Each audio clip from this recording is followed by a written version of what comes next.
Number 10, the wheel in the marsh.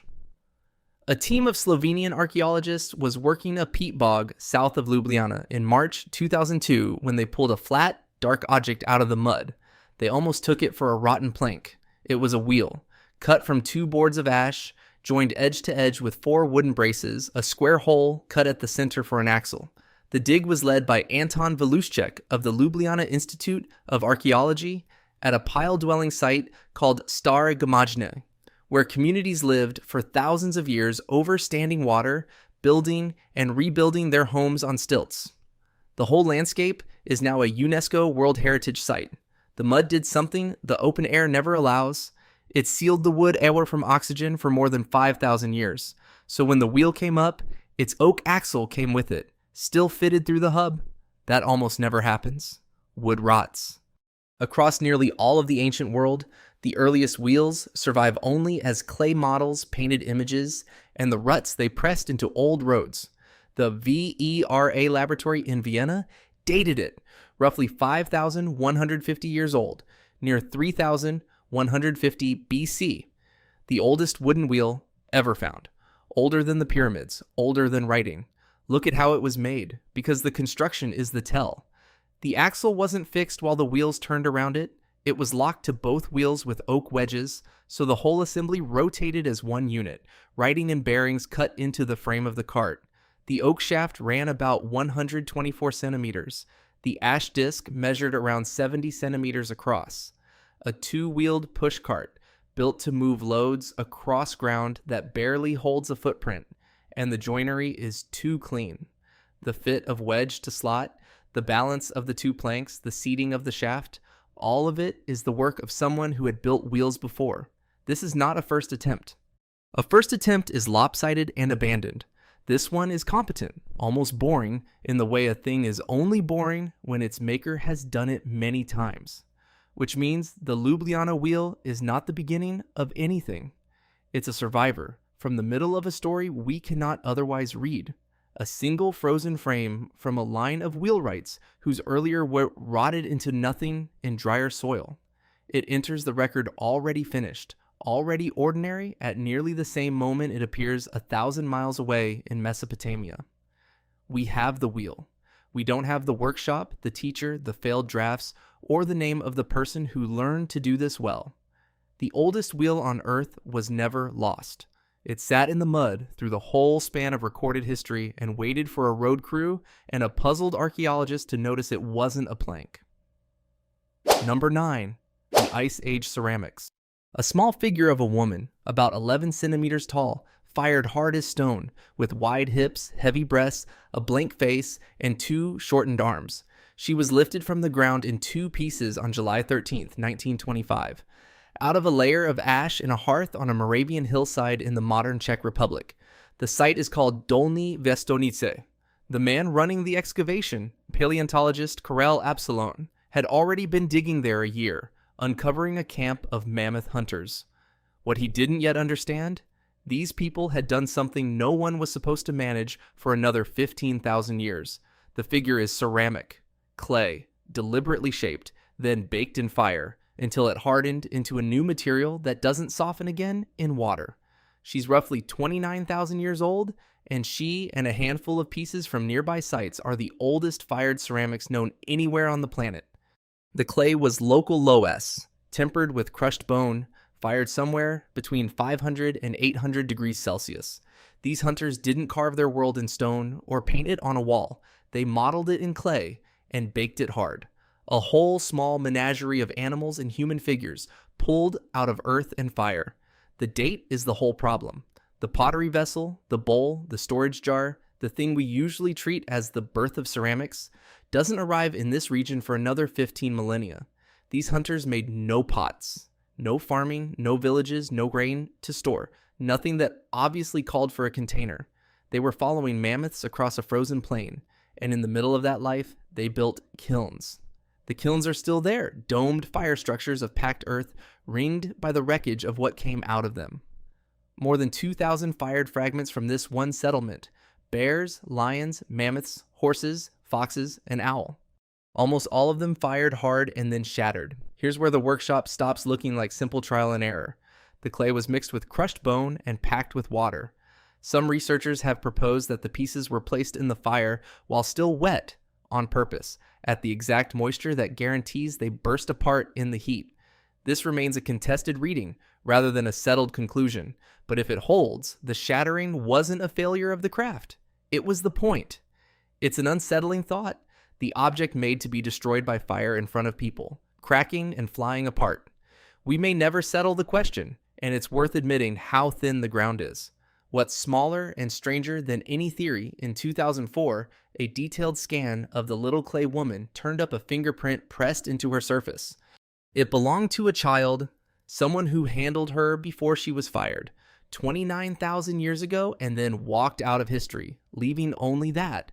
These people had cracked the chemistry of ceramics. They learned to pull a permanent solid out of soft earth and heat, and they used that knowledge to make art, and it seems, to burn it. Then the knowledge closed. It didn't spread, didn't turn into pottery. It simply fell out of the human record for 15,000 years. Number 8. The Nebra sky disk. In the summer of 1999, two men with a metal detector climbed a wooded hill called the Mittelberg in Saxony-Anhalt, eastern Germany. They dug up a bronze object they had no license to touch, damaging it with a spade as they pried it loose, then wrapped it up and set about trying to sell it. Buried with it, 2 bronze swords, 2 hatchets, a chisel, and pieces of a spiral bracelet. The object itself was a disc about 32 centimeters across and roughly 2 kilograms, patinated deep blue-green and inlaid with symbols in gold. For 3 years, it moved through the black market, its price climbing until it was finally recovered in 2002 in a police sting in Basel by Harold Meller, the state archaeologist of Saxony-Anhalt. What he bought back was the oldest concrete image of the night sky ever found. The gold shows a large round body, a sun or full moon, a slim crescent moon, and 32 stars. 7 of them sit together in a tight cluster. The Pleiades, the small knot of stars whose yearly appearance and disappearance mark the turning of the farming calendar. The disk dates to around 1600 BC, part of the Bronze Age Unetice culture. It now sits in the State Museum of Prehistory in Halle. What makes this object more than a picture is what the picture is for. Along the rim, added a little later, are 2 golden arcs, measured against the horizon from that exact hilltop. They span the distance between the midsummer sunrise and the midwinter sunrise, the full swing of the sun across a year at that latitude. And the pairing of the thin crescent with the Pleiades encodes a rule, keeping the lunar month and the solar year in step, deciding when an extra month has to be slipped in so the calendar doesn't drift out of the seasons. Sit with the size of that idea. A calendar of 12 lunar months falls short of the solar year by about 11 days. Left alone, it slides. Within a few years, the seasons no longer land where the calendar claims they should, and the whole thing comes apart. Correcting that drift isn't observation. It's arithmetic carried across years and held in memory. The same correction is written down centuries later in Babylonian star texts far to the southeast. Here, in Bronze Age Europe, it isn't written down at all. It's cast in bronze and gold and lifted up against the real sky. People had tracked the sun before this. Older monuments across Europe are aligned on the solstices, great rings of timber and stone built to catch the light on the longest and shortest days. But those are fixed to the ground, huge and immovable, aimed at one horizon forever. The disk is small enough to hold in 2 hands. It packs that same hard-won knowledge of the sky into a portable object, a thing that could be carried, studied, taught from. That's a different order of idea. The dating has been argued over, and a minority has pushed for a later Iron Age origin, but the weight of the evidence keeps the disk in the Bronze Age. Over 400 years, the disk didn't stay understood. It was altered again and again, and the final changes suggest the rule had been forgotten. A boat added along the bottom, holes punched around the edge. The instrument slowly became an ornament, a sacred thing whose working purpose had drained out of it, until at last, someone carried it up the Mittelberg and buried it. The knowledge that made it was gone before the disc was. Number 7. The Stone Age Dentists. A 2006 study in the journal Nature described 11 human molars from a Neolithic graveyard at Mehrgarh, Balochistan, in what is now Pakistan. The teeth were between roughly 9,000 and 7,500 years old. Each carried a small, near-perfect circular hole bored into the biting surface, driven straight down through the hard enamel into the softer dentine beneath. Anthropologist Roberto Macchiarelli and colleagues weren't looking for this. They found it while cataloging the dead. The holes weren't decay. Decay is ragged and irregular. These were clean, round, deliberate, and under the microscope, their walls carried fine concentric scratches, the mark of a rotating point. The tool was a bow drill, a flint tip spun by a cord looped around a shaft, driven fast enough to cut through enamel. It was the very instrument these people already used to drill beads for jewelry. They turned a beadmaker's drill on a living human jaw. We know the patients were alive because the teeth kept working. Around several of the holes, the surfaces are worn smooth by continued chewing, wear that could only build up afterward in a mouth that went on eating for years. It helps to know who these people at Mehrgar were, an early Neolithic community standing at the very edge of farming. That shift carried a hidden cost. A diet heavy in cereals and starch feeds the bacteria that rot teeth, and dental disease climbs. So here's a people who took up a new way of eating, developed the toothache that came with it, and reached for the one precision tool they already owned, the drill they used to bore holes in beads of stone and shell. They pointed it at the ache, and it held. Mehrgar isn't alone, and it isn't even the oldest. At a rock shelter called Riparo Fredian, near Lucca in northern Italy, two front teeth from one person carry holes drilled straight down into the pulp. Lodged inside are traces of bitumen, a natural tar mixed with plant fibers and hair. That's a filling. About 13,000 years old. Older still, from another Italian site, is a single molar with a cavity scraped clean with a sharpened flint roughly 14,000 years ago, long before anyone farmed a field or fired a pot. The truly unsettling part is the world in which all of this was done. There was no anesthetic, nothing to dull the nerve as a stone point ground through enamel and reached the raw, living pulp inside a conscious person's tooth. And this wasn't one desperate act by one clever individual. It surfaces again and again across thousands of years and thousands of miles, from Italy to the Indus, among people with no writing and no shared school. Each of them arrived at the same idea. The pain buried in a tooth can be reached, drilled, packed, and quieted. By around 6,500 years ago, in the area of modern Slovenia, someone went a step further and sealed a cracked tooth with beeswax molded into the fracture to take the edge off every bite. The raw instinct had hardened into a craft. What survives is only the enamel, the healed rim of a hole in a jaw that was buried and forgotten. But read it correctly and it's a record of endurance. Someone sat still and let it happen. Someone else leaned in with a spinning flint, and the tooth kept working afterward, which means the person kept living. Number 6, the thread from the cave. The fibers are too small to see with the naked eye. They weren't found in a display case, but under a microscope sifted out of the sediment of a cave floor, threads a fraction of a millimeter thick that had somehow held together in the dirt for 30,000 years. The cave is called Ljubljana, in the foothills of the Caucasus Mountains in Georgia. In 2009, in the journal Science, palynologist Eliso Kvavadze and colleagues reported what those threads were: wild flax, gathered, processed, and worked into fiber by people in the depths of the last ice age. Understand how they were even found. Researchers studying ancient pollen from the cave sediment kept noticing something else caught in their samples: tiny fibers, invisible to the eye, mixed among the grains. Under the microscope, those fibers carried the internal structure of flax. That alone would be enough. Flax is the plant that becomes linen, and finding it worked this early drags textile technologies back into the Upper Paleolithic, into the world of mammoth hunters and stone points. But the fibers say more than that they existed. Some are twisted, under magnification. Separate strands are visible, spun together, wound around one another into a longer, stronger line. That's not a small trick. Twisting short, weak fibers into long, strong cord is one of the quiet foundations of our whole species. The move that yields rope, thread, nets, snares, and the power to lash one object to another. Some of the Ljubljana fibers are knotted. Somebody tied them. It's easy to underrate how much this changes. Cord makes a net, and a net takes fish and small game far more reliably than a spear. Cord sews hides into fitted clothing, the difference between surviving an Ice Age winter and not. Cord makes a bag, and a bag carries water, seeds, a child. Stone tools get all the attention because they last. But a people with string could do things a people with only stone could not. And then there's the color. A number of the fibers are dyed. These people took plants from the landscape around them and used them to stain their thread in blacks and grays and other shades. 30,000 years before a loom, before a village, before a written word. They weren't only making cord to bind a blade to a shaft, they were making cord and then choosing what color it should be.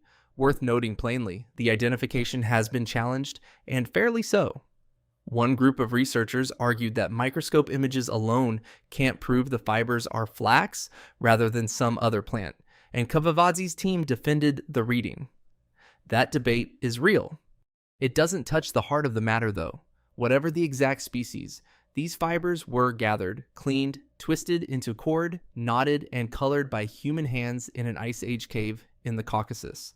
This is a whole technology that leaves almost nothing behind. Stone endures, bone endures, thread doesn't. It rots, frays, dissolves into the dirt. For most of prehistory, it's simply missing from the record. An entire realm of human skill we cannot see at all. The Ljubljana fibers are a keyhole. Through them, for a single moment, we catch sight of the cord, the string, the sewing and binding that must have run underneath everything else these people did. Then the keyhole closes, and the thread is gone again. Number 5. The Hoard in the Desert Cave. In 1961, an Israeli team hunting for more of the Dead Sea Scrolls was picking its way through the cliffs of the Judean Desert, west of the Dead Sea. Led by archaeologist Pesa Bar Aden, they were working a dry canyon called Nahal Mishmar, checking its caves one by one. In a natural crevice in a cave wall, covered by a rock and wrapped in a reed mat, they found something no one had gone there to seek. 442 objects, hidden and sealed away, most of them copper. They came to call the place the Cave of the Treasure. The count is exact. 429 objects of copper, 6 of hematite, 1 of stone, 5 of hippopotamus ivory, 1 of elephant ivory. Radiocarbon dating of the mat placed the hoard in the Chalcolithic, at least 5,500 years old, made somewhere between roughly 4,500 and 3,500 BC. The objects themselves are unlike almost anything else from that deep in prehistory. There are 240 mace heads, around 100 scepters, standards, and horns, and strange hollow shapes with no obvious use. And there are 5 crowns, 1 a ring of copper set with tiny doorways and birds. The oldest crown in the world. What makes this extraordinary isn't only the count, but the metalworking behind it. The copper isn't pure, it's alloyed with arsenic, in some pieces between 4 and 12%, which yields a harder, more workable metal than plain copper allows. The ore was carried in from Bis at Wadi Faynan in modern-day Jordan, well over 100 kilometers away. And the most elaborate objects weren't hammered into shape. They were cast by the lost wax method. That process is worth spelling out because it isn't simple. A model is first shaped in wax, packed in clay, and left to harden. Then the whole thing is heated so the wax melts and runs out, leaving a hollow mold in the exact form of the model. Molten metal is poured in to fill the space the wax left behind. When the clay is broken away, the finished object stands revealed. This demands control of high heat, of mold making, of the flow of a poured alloy. It's the kind of skill we file under later, grander civilizations. And here it is, at the very dawn of metal. None of this happens by accident, and none of it happens alone. Someone had to mine the copper in Jordan and move it across 100 kilometers of hard country. Someone had to know how much arsenic to add.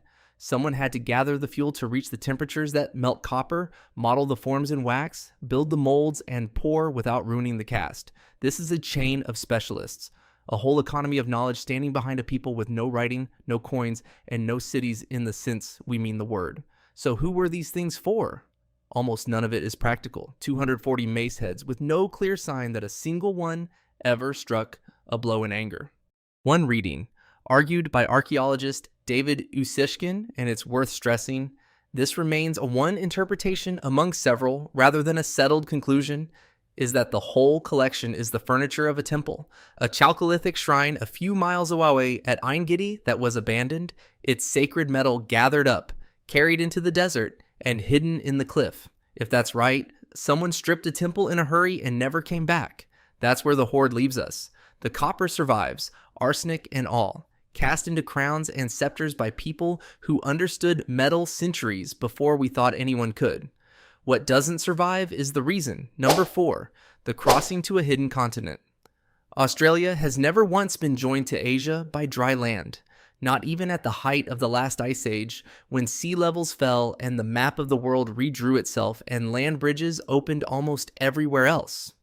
Even then, between Southeast Asia and Australia, a chain of deep water remained, straits that never closed, some running more than 70 kilometers across, some open ocean where the far shore sits below the horizon and can't be seen at all. To reach Australia, a human being had to cross that water, and human beings reached Australia at least 50,000 years ago, and perhaps as far back as 65,000. The geography sharpens the point.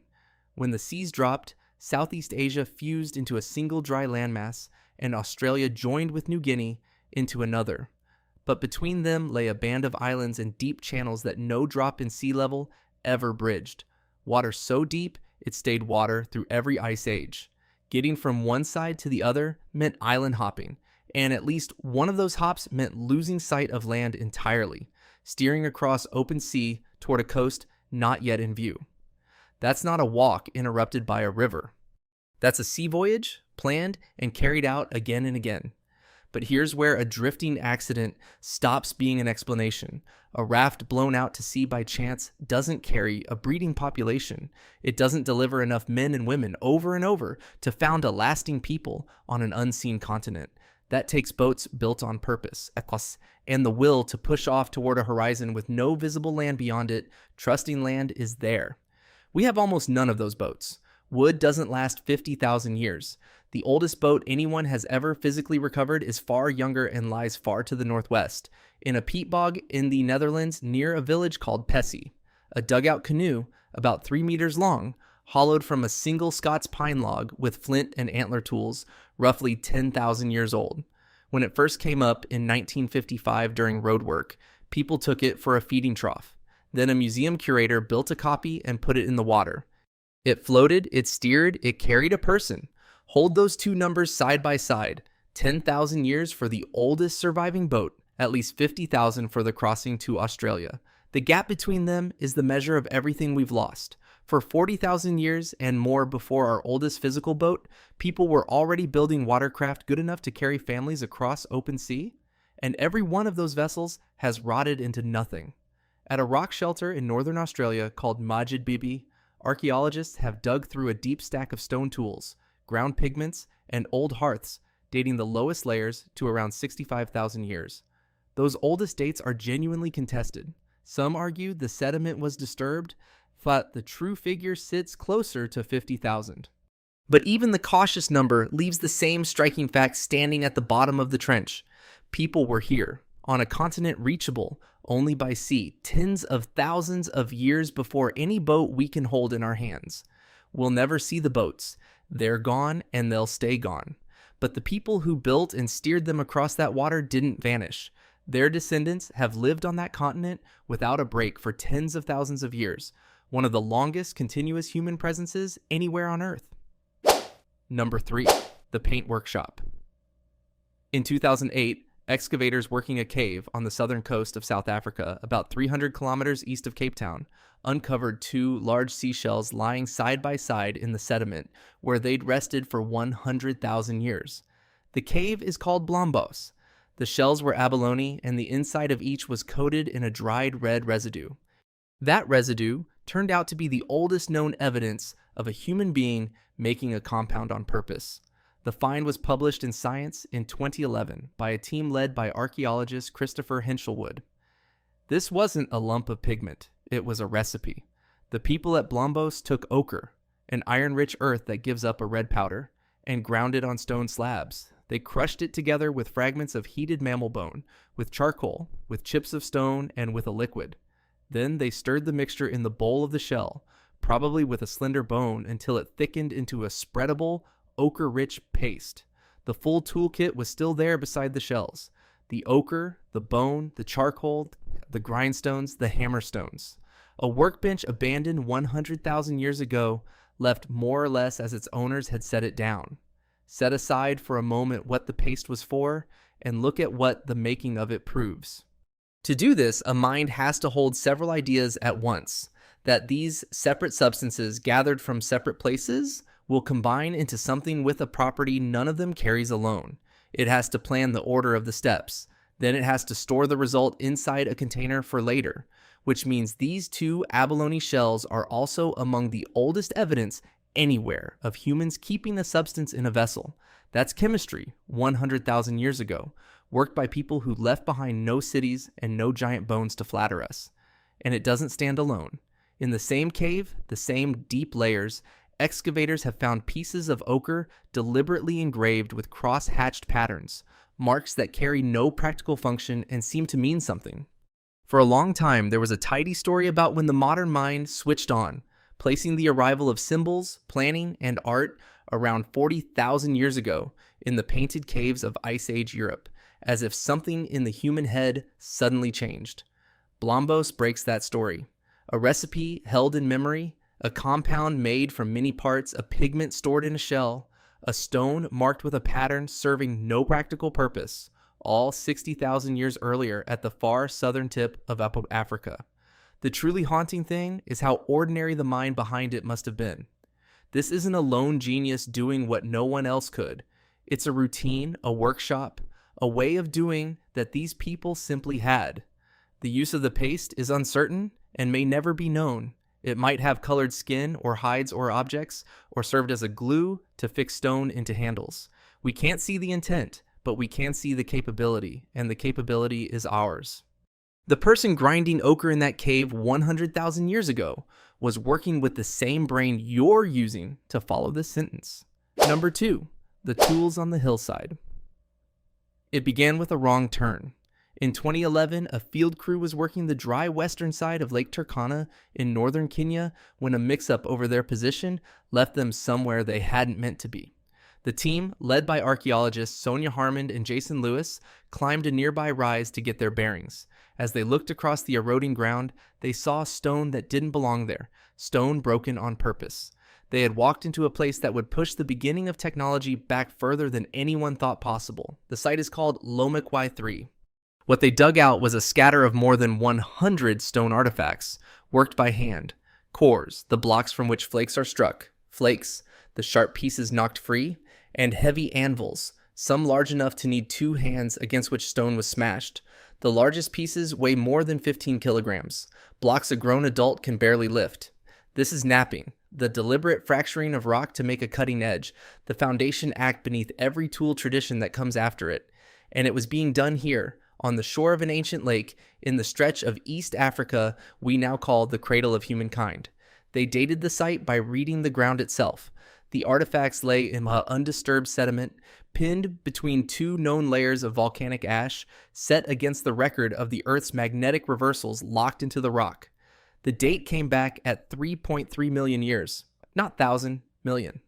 These are the oldest stone tools ever found, older than the previous record by 700,000 years.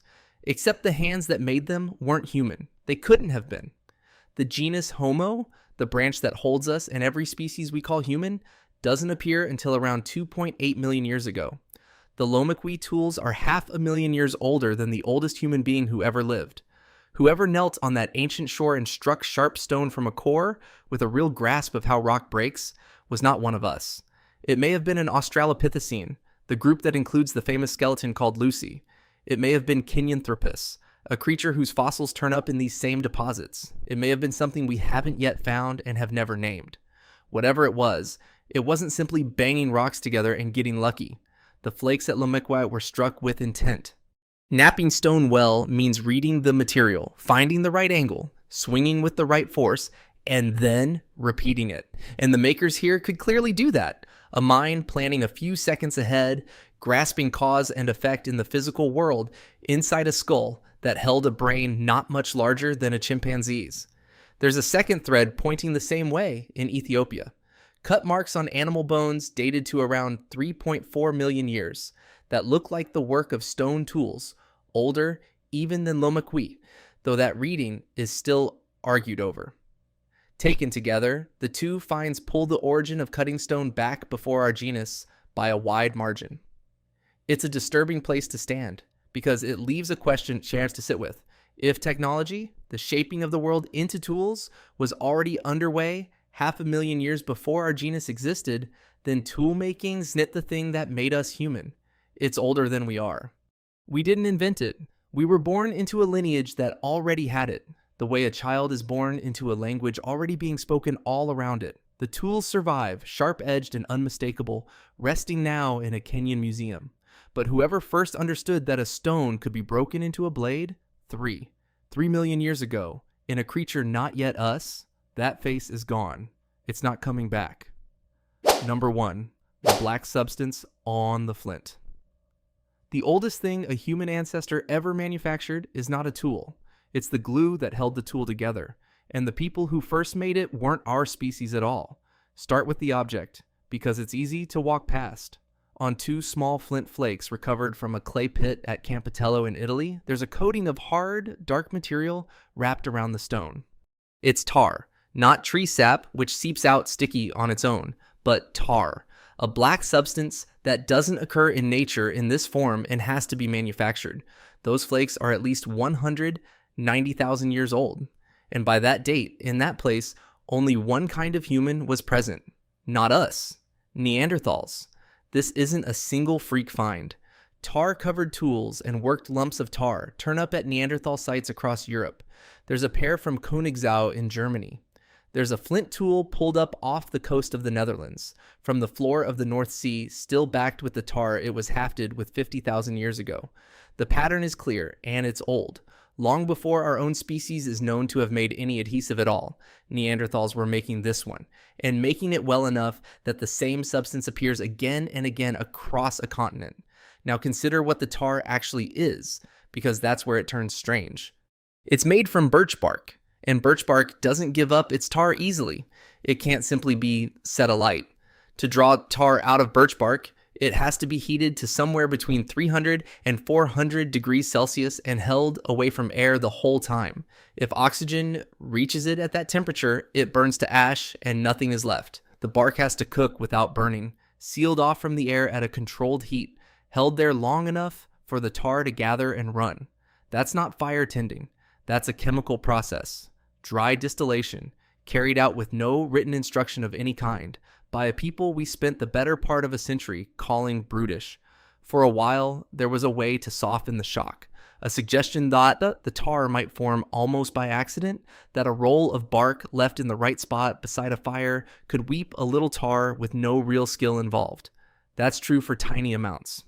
But when researchers looked closely at the tar from Königsau, they found the chemical signature of a more demanding method. Tar produced underground, in a sealed, low-oxygen structure made deliberately, a technique that appears to have been worked out, refined, and handed on, rather than stumbled into once and forgotten. This was knowledge held by a group and passed down the generations, and what the glue made possible was itself a leap. An adhesive binds stone to wood and wood to bone, turning separate materials into a single object. It's the quiet beginning of composite technology. The whole idea that a tool can be built from parts. A hand axe is one stone. A hafted, glued blade is a system. Line the numbers up, and the scale of it is quiet and enormous. This adhesive predates the oldest known glue made by our own species by more than 100,000 years. It's the oldest synthetic material any member of the human family ever produced. And the makers were a people who left us their tools, their hearts, their dead. And one thing more. They left us their genes. It's worth remembering how badly we read them. For most of the last century, the Neanderthal in the public mind was a stooped, dim, shuffling brute, a failed draft of a human being. That picture was built partly on one arthritic old skeleton, misread by early anatomists, and it stuck for decades. The tar says otherwise. It was cooked out of birch bark under controlled heat, in a low-oxygen pit, more than 150 50,000 years before the first cities. The dull brute was running a chemical process because Neanderthals didn't simply die out and disappear. They met our ancestors, they mixed with them, and everyone alive today whose roots run outside Africa carries a small but real fraction of Neanderthal DNA in every cell of the body. The chemists who cooked tar from birch bark in the frozen forests of Ice Age Europe aren't a separate story from ours. They're written into the genome. When we called them dull, we were talking about the people whose blood we carry, who solved a problem in applied chemistry 190,000 years ago that most of us couldn't solve today with a lifetime and a library. The black substance is still there, hard on the flint, in a museum drawer. The mind that made it is gone, but not completely. A little of it came down to the long chain of descent and ended here, in us, in you.